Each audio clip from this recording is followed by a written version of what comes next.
ଯେଉଁ ବିଷୟଟି ଉପରେ ମୁଁ ଆଜି ଚର୍ଚ୍ଚା କରିବାକୁ ଚାହୁଁଛି ସେଇ ବିଷୟରେ ହିଁ ଆଜି ସକାଳେ ଯେତେବେଳେ ମୁଁ ଲେଖୁଥିଲି ମୋ ଝିଅ ଉଠି ପଡ଼ିଲା। ତା ନିଦ ଭାଙ୍ଗିଗଲା, ସେ ଉଠି ପଡ଼ିଲା। ଏସବୁ ରଖ ଆଉ ମୋ ସହ ଶୋଇଯାଅ। ସେ ଯେତେବେଳେ ବି ଶୋଇଥାଏ ବା ସେଇ ସମୟଟିକ ମୋତେ ନିରୋଳାରେ ମିଳେ। ବାକି ସମୟରେ ସେ ମୋର ଆଉ ମୁଁ ତାର। ସେ ତା ମାମାକୁ ଆଉ କାହା ସହ ବି ସେୟାର କରିବାକୁ ଚାହେଁ। ସେମିତି ମୋ ପାଇଁ ବି ମୋର ଦୁନିଆ ହେଉଛି ମୋର ପରିବାର। ଠିକ୍ ସେହିପରି ଆପଣଙ୍କ ଜୀବନରେ ବି ଯଦି କେହି ଜଣେ ଭଲ ରୋଷେଇ କରିପାରୁଥିବା ବ୍ୟକ୍ତି ଅଛନ୍ତି, କେବେ ବି ତାଙ୍କୁ ନିଜଠୁ ଦୂରେଇ ଦିଅନ୍ତୁନି। ଆପଣଙ୍କ ପ୍ରେଜେନ୍ସ, ଆପଣଙ୍କ ସଜେସନ୍, କମ୍ପ୍ଲିମେଣ୍ଟ ତାଙ୍କ ଜୀବନରେ ବହୁତ ମହତ୍ତ୍ୱପୂର୍ଣ୍ଣ। ଆପଣମାନେ ହିଁ ତାଙ୍କର ପୁରା ଦୁନିଆ। ସେଥିପାଇଁ ତ ସେ ଆପଣଙ୍କ ମନ ମୁତାବକ ଖାଦ୍ୟ ପ୍ରସ୍ତୁତ କରି ଆପଣଙ୍କୁ ପରଷି ଦିଅନ୍ତି। ସେ ହୁଏତ ଆପଣଙ୍କ ମାଆ କି ଶାଶୁ କିମ୍ବା ବୋହୂ ହୋଇପାରନ୍ତି, ସେ ଆପଣଙ୍କ ସ୍ତ୍ରୀ କିମ୍ବା ଭଉଣୀ ବି ହୋଇଥାଇ ପାରନ୍ତି, କିମ୍ବା ସେ ଆପଣଙ୍କ ବାପା କି ଭାଇ ବି ହୋଇଥାଇ ପାରନ୍ତି, କିମ୍ବା ସେ ଆପଣଙ୍କ ବଡ଼ ଯା କି ସାନ ଯା ବି ହୋଇଥାଇ ପାରନ୍ତି।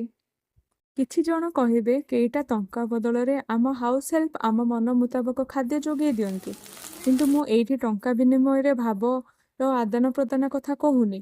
ଟଙ୍କା ଦେଇ ତ ଆପଣ ରେଷ୍ଟୁରାଣ୍ଟରୁ ବି ଖାଦ୍ୟ ଅର୍ଡ଼ର କରିନେବେ, କିନ୍ତୁ ଭଲ ପାଇବା, ସ୍ନେହ, ଭାବର ଆଦାନ ପ୍ରଦାନ କରିପାରିବେ ନାହିଁ। ସେଇ ସୁସ୍ୱାଦ ପରଷି ଦେଉଥିବା ହାତଟି ଆପଣଙ୍କର ମୁଣ୍ଡକୁ ଆଉଁସି ଦିଏ। ଜ୍ୱର ହେଲେ ରାତି ଅନିଦ୍ରା ହୋଇ ପାଣି ପଟି କରେ।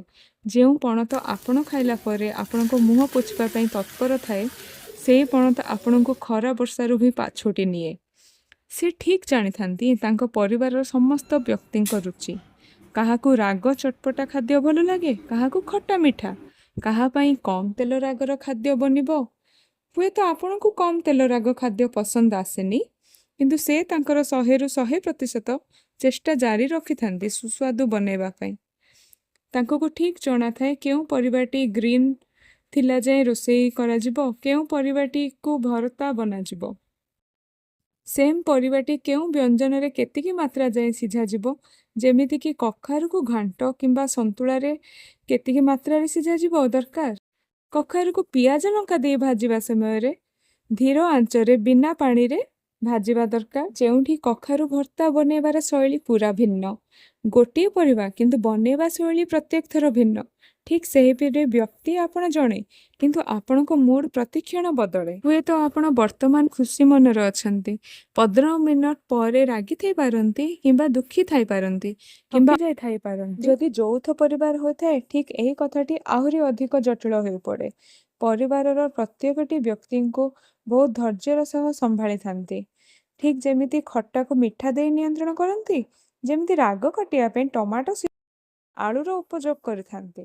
ଆପଣ ବାହାରକୁ ଯାଆନ୍ତି, ଅଫିସର କାମ, ବାହାର 100 କାମ, ବିଭିନ୍ନ ପ୍ରକାର ଲୋକଙ୍କ ସହ ଆପଣଙ୍କ ଉଠା ବସା ହୁଏ, କିନ୍ତୁ ସେ ତ ଘରର ଚାରିପାର୍ଶ୍ୱରେ ହିଁ ବନ୍ଧା ହୋଇ ରହିଯାଆନ୍ତି। ଆପଣ ଆପଣଙ୍କ ପରିବାର ହିଁ ତାଙ୍କର ସର୍ବସ୍ୱ। ମୋର କହିବାର ମାନେ ଏଇଆ କଦାଚିତ୍ ବି ନୁହଁ କି ଜଣେ ଗୃହିଣୀ, ଜଣେ ସ୍ତ୍ରୀ ପାଇଁ ହିଁ ଏହି ସବୁ ପ୍ରଯୁଜ୍ୟ। ସେ ଜଣେ ବାପା କି ଭାଇ କି ସ୍ୱାମୀ କି ଶାଶୁ ବି ହୋଇଥାଇ ପାରନ୍ତି, ସେ ଭଉଣୀ କିମ୍ବା ନଣନ୍ଦ ବି ହୋଇଥାଇ ପାରନ୍ତି। ବହୁତ କ୍ଷେତ୍ରରେ ମାଠୁ ଶାଶୁ ପଦବୀକୁ ଉତ୍ତୀର୍ଣ୍ଣ ହୋଇସାରିଲା ପରେ ସେଇ ମମତାମୟୀ ମାଟେ, ସ୍ତ୍ରୀଟେ ହୋଇ ଆମ ଆସିବା ବାଟକୁ ଚାହିଁ ରହିଥାନ୍ତି।